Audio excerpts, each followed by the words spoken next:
Happy Fashion Friday, everybody. Cheers. This is Jamie with gettingcrafty.net. I love that the creation we're doing today even picks up colors in the drink that I was drinking today. Recently, the algorithms showed on IG that the Zon suggested this amazing fashionable dress at the price of a small car. No joke, $16,000. I had to choke a little bit, but I thought, you know what? It'd be really fun to turn that into a beautiful handmade card. So for today's Fashion Friday, we have this. It's a really fun and easy compilation of the two, and I'm going to show you how to take this stunning 6x6 limited edition glimmer paper. I think it's going away. These colors are not, but the glimmer paper is. Make sure you grab your own. All the supplies to create this are in the description below with the measurements and more on my blog at gettingcrafty.net. If you haven't already, make sure you subscribe and hit that bell. We want you to join us all week long. Let's go ahead and dive into creating this two ways. So I'm going to show you what I like and what was really frustrating about this project. So it's pretty funny, but I want to go to show that this is a very in-trend color. This bright peacock parakeet party that we have is stunning, and it's bright and bold. And actually, this red reminds me very much of the Sweet Sorbet that we are offering in the same in color collection. So I wanted to create something that was maybe an improvement on this card because it's not going to cost me $16,000 to make that. This was surprisingly fun and maybe a little bit more difficult than I expected for today's Fashion Friday, and I'm going to show you how to get around that. So what I did was, you guys can see the quick reel and short where I grabbed the adhesive sheets and applied them to the back of the glimmer paper and then ran them through and ended up with two pieces of this two-tone floral. Let me tell you, it was messy, and because it's sticky, I was losing my ever-loving mind. I am struggling to get them off of everything and myself. So maybe that's not the adhesive that you should use when creating a project like this. I don't have a lot of patience, especially when I thought this was going to be a quick card.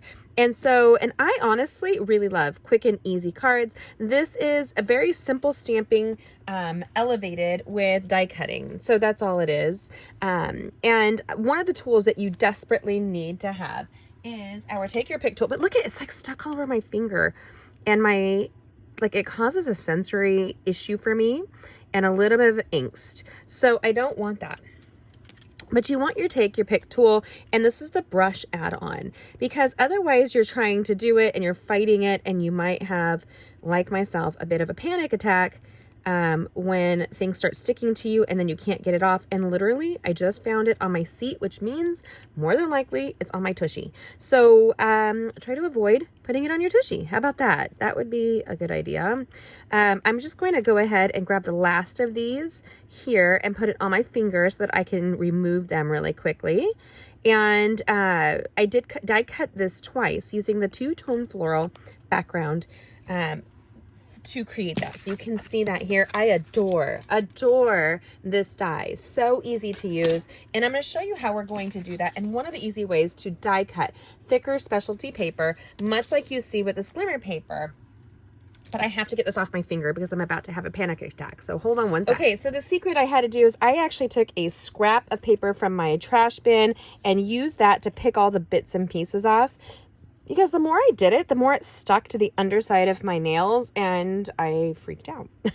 Stupid, but true. Okay, so what we're going to do is I want to show you, this is the opposite of what I did here and how I created it at the end. It's already got the adhesive back on here. So you can see, again, this is going to cause me some stress. You have to go through and make sure that all those little bits and pieces are happily removed. And we can say it happily because we might be lying to ourselves. Maybe I do that a little bit. We'll see. Seriously.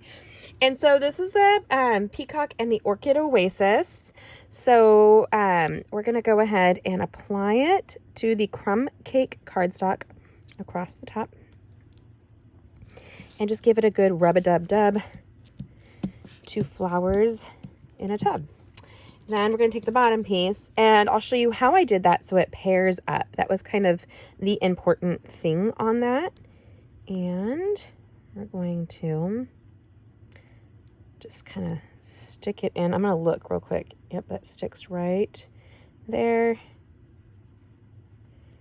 Boom, shakalaka, baby. Ooh, and it came together beautifully. Now, I realized when I die cut it that I had a little bit left over, and you can do one of two ways. You can take your paper trimmer, or you can take a pair of paper snips and just trim off the back. So I don't recommend using your newest, best, most adorable pair of paper snips, because you are cutting through glimmer paper, and that can kind of diminish the quality of your blade just a little bit. So also, when I'm cutting any kind of glimmer paper, I cut it from behind. So what it means is I put it down and the blade goes across the top. This here is a large adhesive sheet that's holding all of this together. And so you really want to be able to cut through that.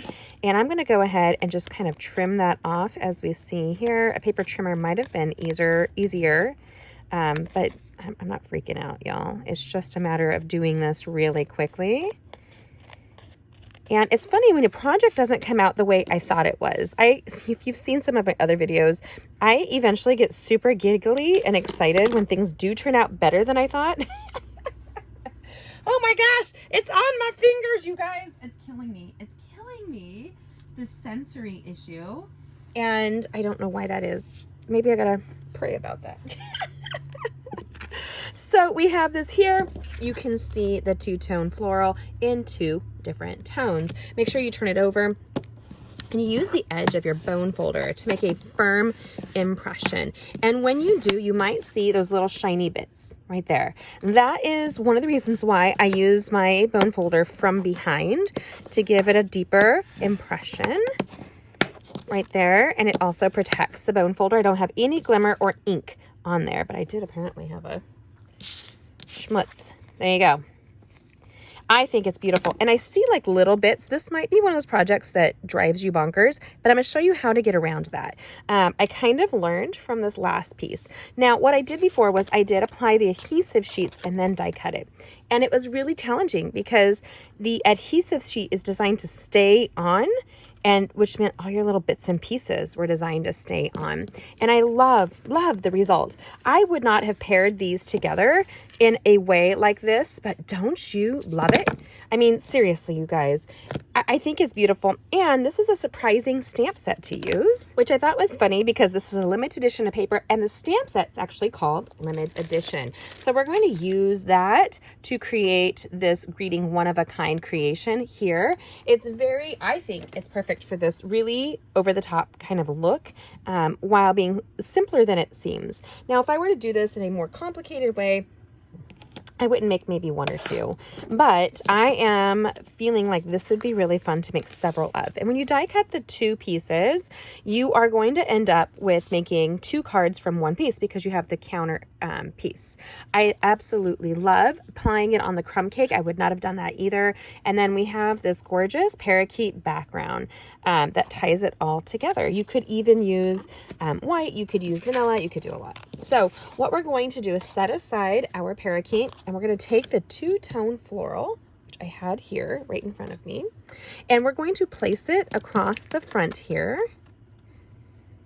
Boom. And we're going to end up die cutting it twice. So let's go ahead and do that with our cut and emboss machine right now. And it's going to be super fun.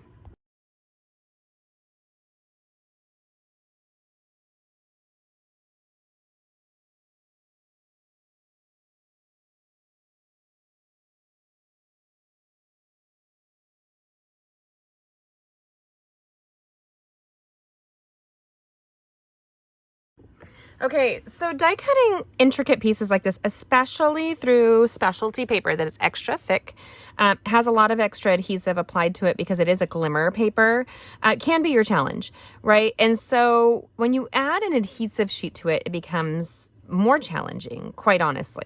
So what we're going to do is take our pair of paper snips, and I've stacked the two together. So you have these two together, and we're going to put them on top of that crumb cake so they match. And that's really where it becomes a puzzle. Now, if this is funny, because I just had a discussion recently with some of the exchange students that I lead in our curriculum about how I do not like puzzles. I don't. Some people are big fans of puzzles. Not this sister here. Nope. Sorry. Sorry. And so what we're going to do is just kind of come in and make our own puzzle. And we want to cut them because they're going to pair up together again. So I really want, if you noticed on this dress, there is a little bit that goes up. And I wanted to still have that vibe of it going up with the leaves going up, that kind of thing. And so you can come in and really play with how this all comes out, and try not to cut your nails. Paper snips are strong enough to probably go through it, quite honestly, and you just want to be a little careful. And we're just going to come in. This reminds me, I have a cousin whose wife is extremely a fashionista, and she would totally appreciate this dress. She would probably be able to rock that dress, but I don't think she'd buy it at $16,000. Thanks, algorithm, but no. No, thank you. And I always think it's funny because they always give me these posts like I'm going to be able to afford, much less want to spend that much money on an outfit. So you can see here it becomes a puzzle, right? And I see some did not get cut out here, and I was fighting it, and I give up kind of easily on those things because it's just going to stay there. Nobody's really going to care if it's not 100% all the way through. So you can see how it goes through there. And then we're just going to go ahead and use our multi-purpose liquid adhesive to apply this to the crumb cake background, and then we're done. That's it. You can then stamp. We're going to stamp and punch and put it together, and it'll be done in a few moments. Let's go ahead and dive in right now.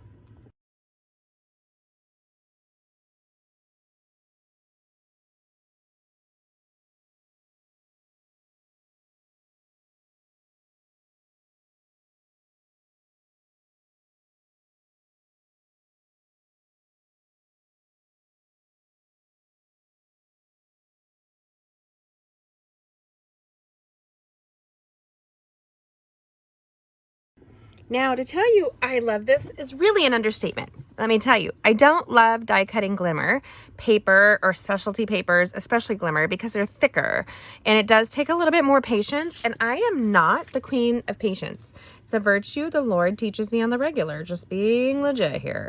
So you could add and add and add to this. I actually loved how classically simple it was, just the combination of the two colors there. Using multi-purpose liquid adhesive gives me a chance to move it around while it's settling on the card front. Now, when you use the adhesive sheets though, all the little bits that might raise are adhesived all the way down. Whereas, and you can see that here, I just kind of shoved it. Nice, Jamie. And so all of the bits and pieces are down. Here I had to be a little bit more loosey-goosey with how it was applied. Then we're going to use this limited edition stamp set with the Orchid Oasis stamp pad, and then on the parakeet party cardstock. I was going to say designer series paper, but that's not the case. So this is actually one of my favorite die sets in our catalog. I don't know that it's carrying over, but I love it so much. So if you love it just as much as I do, make sure you get your hands on it, because I'm just gonna say our retiring list is coming out soon and you don't want to miss it. Now we're going to be using this punch that you see here. It's got several holes that you can add, and we're going to go ahead and grabbing things. My desk has become quite the mess recently. Now it does stamp with the copyright Stampin' Up. This is a great stamp set for the Angel policy, which is a policy Stampin' Up has for their, so if you're gonna sell or distribute this outside of it. Now, a couple different things. You can mask it and remove right here the copyright Stampin' Up. Or you can just come in and we're going to stamp it. 1 and 2. Let's hope I stamped it with enough space in between. I'm just saying. And when we put it in, we're actually going to bring that greeting down a little bit so it's framed out, and it's going to remove the copyright Stampin' Up. And it becomes a great greeting on a card like this that screams like one of a kind. I really think this is a really easy and fun handmade card that you can create in minutes. And I would make a few of them and just send them out to people to cheer them up. This is a great way to sing and bring in spring with some bright, some sparkle, and dynamic look with little to no effort. Now, what we're going to do is we're going to be using our Stampin' Dimensional Adhesive, grabbing a sheet because I have no idea where my other sheet just went. And we're going to place the dimensional across the back. And then I'm going to put it so that it's going in between the two greetings here, or the two patterns. Super easy. And if you guys can see this dress, and it was the inspiration for this project, I hope that this inspires you to go ahead and create something fun and maybe, just maybe, outside of the box of what you would think. Now, am I going to spend $16,000 on a dress ever? Probably not. Let's just be honest. But if this dress were offered at a reasonable rate, I would probably buy it. I think it's a beautiful look, really, and it's just so easy to create. What do you think? Did I capture the Fashion Friday inspiration? If you haven't already, make sure you subscribe and hit that bell. We want to make sure you don't miss out. So I love that this is a trendy color. Isn't it beautiful? Now I want to create based on these two put together. And that's a watermelon lime seltzer water. But I just adore how it came together so easy, like a little puzzle. Easy peasy lemon squeezy. What do you think? Do you like this handmade card? I like to put up a Fashion Friday post because it's fun to play with fashion and see what inspires people. And then this is just the flip-flop, right? Is it as exact as the dress? No, but it's pretty darn close, I like to think. And it sure brings me a smile or two on a spring day. That might be a little gloomy outside. Go ahead and deliver some sparkle, shine, and some joy in a handmade card and catch these upcoming projects. Make sure you subscribe and hit that bell. We want you to join us for our lives and our various videos with full tutorials on my blog at gettingcrafty.net. And we'll see you, yes, you, later. Have a great day. Bye.